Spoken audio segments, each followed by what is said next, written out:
Hello students, स्वागत है आपका सृष्टि यूपी बोर्ड टॉपर्स के ऑनलाइन प्लेटफॉर्म पर, जहां पर आपका कक्षा 12 की कक्षाएं शुरू कर दी गई हैं और हम आपको पढ़ाएंगे बायोलॉजी।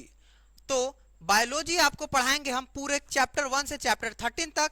आज हमारा पहला दिन है और पहले दिन हम लोग स्टार्ट करेंगे पुष्पीय पादपों में लैंगिक जनन, sexual reproduction in flowering plant, जो कि क्लास 12 का फर्स्ट चैप्टर है। पहले एक और चैप्टर था, उसको काट दिया गया है। अब जो है यहीं से पहला चैप्टर स्टार्ट होता है। चलिए हम लोग बारीक से समझेंगे, एक एक चीज को बारीक से समझेंगे और वीडियो में आगे बढ़ेंगे। देखिए, अगर आप कंसिस्टेंसी होके बैठ के पढ़ेंगे तो आपको समझ में आएगा, तो हम आपको समझा पाएंगे। वरना कुछ लोग को तो हम भी नहीं समझा पाएंगे। कृष्ण भगवान तो दुर्योधन को भी नहीं समझा पाए थे, तो हम क्या समझा पाएंगे आपको। तो आगे चलते हैं हम लोग वीडियो में और लेक्चर को स्टार्ट करते हैं। देखिए, चैप्टर 1 है आपका पुष्पीय पादपों में लैंगिक जनन, sexual reproduction in flowering plant. देखिए, जो फ्लावरिंग प्लांट कक्षा 11 में आप लोग 4 समूहों के बारे में पढ़े रहे होंगे, जिसमें आपका शैवाल था, जिसमें आपका ब्रायोफाइटा था, जिसमें आपका जिम्नोस्पर्म था, जिसमें आपका टेरिडोफाइटा था। तो मतलब आप लोग 4 ग्रुप पढ़े थे, ठीक है। शैवाल जो थे वो टोटली पानी में पाए जाते थे। शैवाल जो थे वो टोटली पानी में पाए जाते थे। उसके बाद आपके आए ब्रायोफाइटा, जिसको हम लोग एम्फीबियन ऑफ प्लांट किंगडम बोलते हैं, मतलब पादप जगत का उभयचर। तो पहले जब पृथ्वी का विकास हुआ तो सबसे पहले पानी में पौधे आए, जिनका नाम था शैवाल। शैवाल धीरे धीरे धीरे धीरे विकसित हुए, मतलब उनसे कुछ पौधे बाहर आए, तो जमीन और पानी दोनों जगह पर, यानी थोड़े से नमी वाले जगह पर जो पादप पाए जाते थे उनको कहते थे ब्रायोफाइटा। पहले शैवाल आए, फिर आए कौन, ब्रायोफाइटा। फिर धीरे धीरे धीरे धीरे प्लांट जो है वो जमीन पर आना शुरू हुए। तो जो जमीन पर प्लांट आना शुरू हुए उनका नाम था टेरिडोफाइटा। इसके अंदर जाइलम और फ्लोएम आ चुके थे। उसके बाद आपके आए जिम्नोस्पर्म, बड़े बड़े वृक्ष थे, वो कंप्लीटली पृथ्वी पर पाए जाते थे, जमीन पर पाए जाते थे, लेकिन इसमें पुष्प नहीं होते थे। लेकिन हम लोग जो कक्षा 12 में एक समूह के बारे में पढ़ेंगे, ऐसे पादपों का समूह जिसमें पुष्प होता है, यानी कक्षा 12 में आपको पढ़ना है ऐसे पादपों का समूह जिसमें पुष्प होता है। और ये पुष्प जो होते हैं वो उस पौधे के लैंगिक अंग होते हैं। क्या होते हैं? लैंगिक अंग होते हैं। यानी पुष्प जो आपको देखने को मिलता है वो एक्चुअल में है क्या? वो सेक्सुअल ऑर्गन है, वो लैंगिक अंग है, वो लैंगिक जनन करता है, ठीक है। तो देखते हैं हम लोग को जो पढ़ना है, इसीलिए ये जो चैप्टर क्या है, पुष्पीय पादपों में लैंगिक जनन, sexual reproduction in flowering plant. यानी पुष्पीय पादपों में क्या होता है? लैंगिक जनन। और ये सभी पुष्प जो हैं, जो सभी पुष्प हैं, पुष्पी पादप हैं, इनको किसमें रखा गया है? आवृत्त बीजी एंजियोस्पर्म में। यानी कि शैवाल में, एल्गी में न तो पुष्प थे, न ही ब्रायोफाइटा में पुष्प थे, न ही टेरिडोफाइटा में पुष्प थे, न ही जिम्नोस्पर्म में पुष्प थे।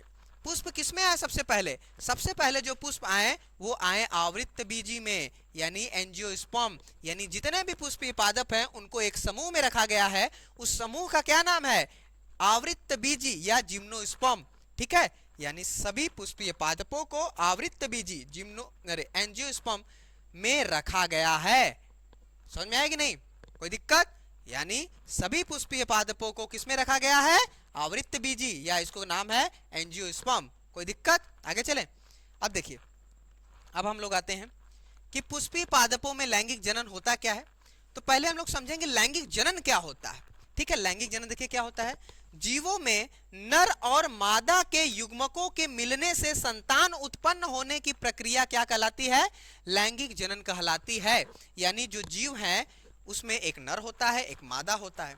नर क्या करता है? नर युग्मक बनाता है। मादा क्या करता है? मादा युग्मक बनाता है। इन दोनों के मिलने की प्रक्रिया को निषेचन बोलते हैं। निषेचन के बाद युग्मनज बनता है। युग्मनज के बाद भ्रूण बनता है। भ्रूण से क्या बनता है? अगली संतान बनती है। यानी आपका क्या है? लैंगिक जनन। जीवों में नर और मादा के युग्मकों के मिलने से संतान उत्पन्न होने की प्रक्रिया क्या कहलाती है? लैंगिक जनन कहलाती है। लैंगिक जनन में हमेशा नर और मादा दो जीव होते हैं, जबकि अलैंगिक जनन में क्या होता है? सिर्फ और सिर्फ केवल एक जीव भाग लेते हैं जनन के लिए। चले आगे। तो आप लोग को ये समझ में आ गया कि कौन सा चैप्टर है, पुष्पीय पादपों में लैंगिक जनन, यानी जितने भी पुष्पीय पादप हैं उसमें क्या होता है, लैंगिक जनन होता है। और इन सभी पुष्पीय पादपों को किस समूह में रखा गया है, आवृत्तबीजी में, एंजियोस्पर्म में रखा गया है।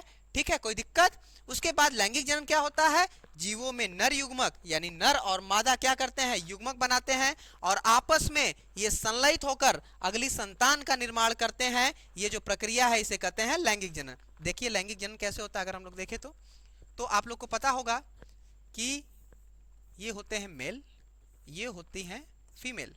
मेल जो होता है वो बनाता है नर युग्मक, क्या बनाता है, नर युग्मक। फीमेल जो होती है वो बनाती है मादा युग्मक, मादा युग्मक। ठीक है, युग्मक, ये जो चिन्ह है ये फीमेल का है और ये मेल का। नर युग्मक और मादा युग्मक से मिलने की प्रक्रिया को हम लोग कहते हैं निषेचन। क्या कहते हैं, निषेचन, या इंग्लिश में बोलते हैं फर्टिलाइजेशन, फर्टिलाइजेशन।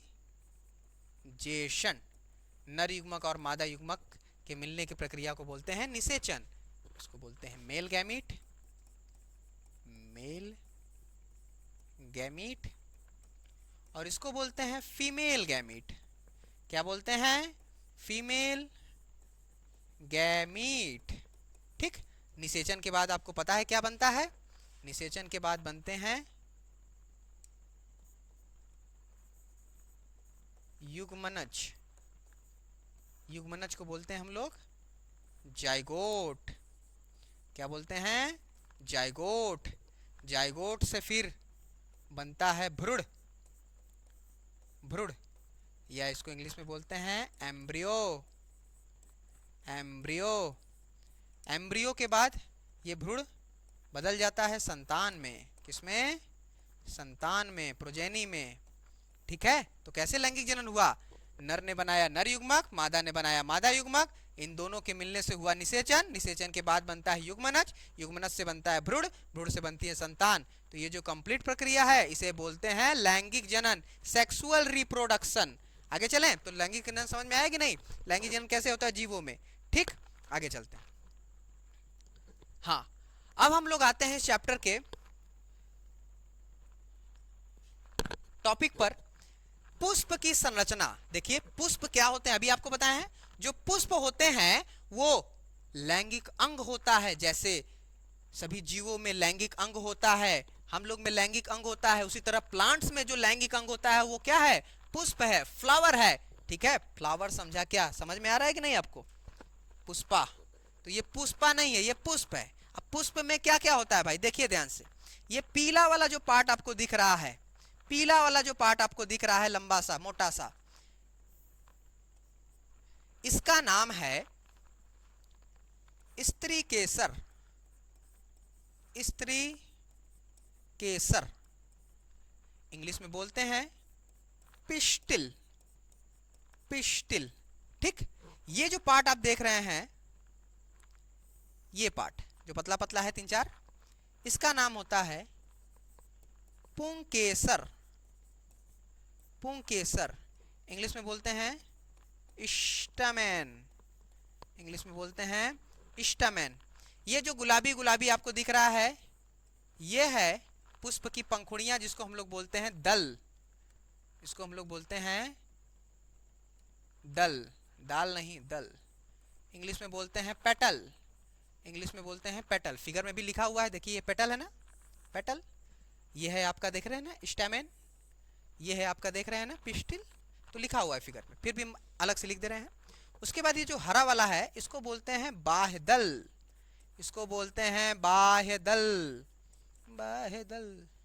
इंग्लिश में बोलते हैं सेपल, सेपल। चलें, 4 पार्ट हो गया। ये वाला जो पार्ट है आपका इसको बोलते हैं पुष्पासन, इसको बोलते हैं पुष्पासन, पुष्प का आसन। थैलेमस भी बोलते हैं, पेडंकल भी बोलते हैं, थैलेमस, थैलेमस। ठीक, थैलेमस। उसके बाद है ये पुष्प वृंत, ये लिखा नहीं है इसमें, लेकिन हम बता दे रहे हैं क्या है ये है पुष्पवृंत। पुष्पवृंत, वृंत, ये है आपका पुष्पवृंत। ठीक है, पुष्पवृंत होता है ये, पुष्पासन, थैलेमस, थैलेमस इसको बोलते हैं। हाँ, ये पेडंकल होता है पुष्पवृंत जो होता है। ठीक है, आगे चलते हैं हम लोग। तो ये है पुष्प की संरचना। इसमें क्या क्या आप लोग देख लिए, जो पंखुड़ियां हैं वो दल हैं, जो ये देख रहे हैं आप लोग पतला पतला डंडी की तरह, ये है पुंकेसर। ये जो बड़ी वाली देख रहे हैं इसको कहते हैं स्त्री केसर। ये है बाह्य दल और ये है दल। ये है पुष्पासन, ये है पुष्पवृंत। कोई दिक्कत? आगे चलें। तो ये थे आपके पुष्प के पार्ट। ठीक है, क्या होते हैं पुष्प के पार्ट। अगर इसको हम लोग और मॉडिफाई करें, इसको और लेके चलें, तो यहाँ देखिएगा बाह्य दल का जो समूह होता है, केवल पुष्प में एक ही बाल दल तो है नहीं। पुष्प की संरचना यहाँ तक देख लीजिए, आगे हम लोग नेक्स्ट लेक्चर में देखेंगे। ठीक है, आज इंट्रो वीडियो है। ठीक, चलिए ठीक। क्या हुआ?